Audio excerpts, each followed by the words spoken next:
महिलांचं लैंगिक शोषण, आर्थिक फसवणुकीनंतर आता भोंदू खरातचं हवाला रॅकेट समोर आलेलं आहे. मुंबईतील पंचतारांकित हॉटेलमधून खरात हवाला रॅकेट चालवत असल्याची माहिती आहे.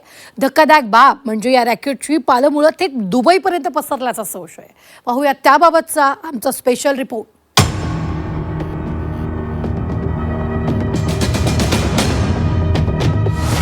भोंदू खरातचं पंचतारांकित हवाला रॅकेट.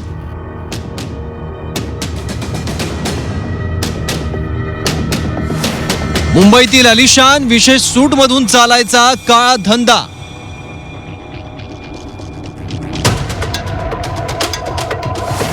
दुबईसह 5 देशांमध्ये पैसे पाठवल्याचा संशय.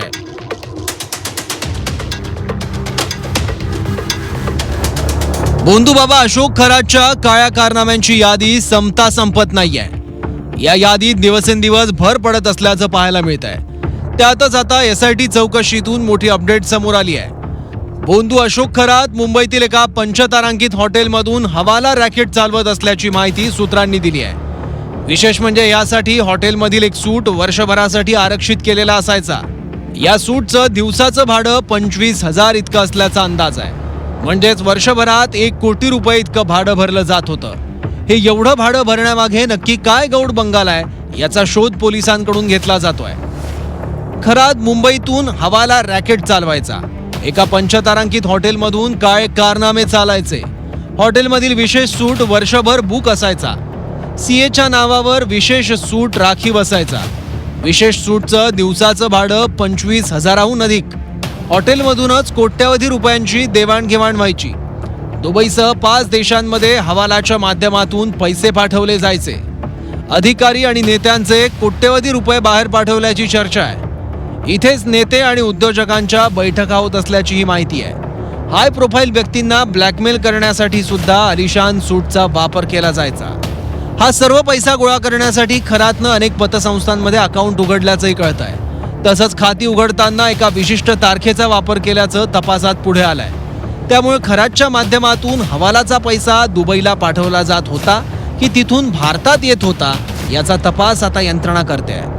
आंतरराष्ट्रीय स्तरावर या रॅकेटची लिंक असल्यानं तपासाची व्याप्ती वाढली आहे.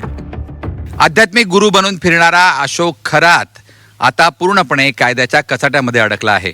मुंबईत हवाला रॅकेट आलिशान हॉटेलमधून चालवत असताना त्याला संरक्षण कुणाचं होतं आणि त्याच्याबरोबर कोणते कोणते बडे मासे यामध्ये सहभागी आहेत हे शोधण्याचं आव्हान आता SIT समोर आहे. दरम्यान खरात प्रकरणात SITचा तपास सुरू असल्यानं त्यावर बोलणं योग्य नसल्याचं शिवसेनेनं म्हटलंय. पोलीस तपास करत आहे आणि पोलीस तपासाच्या मध्ये कुठल्याही गोष्टीवर वक्तव्य करणं हे मला योग्य वाटत नाही. भोंदू अशोक खरातच्या आलिशान साम्राज्याचा पर्दाफाश झाल्यानं गुन्हेगारी जगतात मोठी खळबळ उडाली आहे. मुंबईतून चालणारं हवाला रॅकेट आणि दुबई कनेक्शन याचे धागेदोरे शोधण्याचं काम पोलिसांकडून सुरू आहे. त्यामुळे आता या तपासातून आणखी काही धक्कादायक गोष्टी समोर येतात का हे पाहणं महत्त्वाचं असेल. नाशिकहून योगेश खरेंसह ब्युरो रिपोर्ट, मुंबई.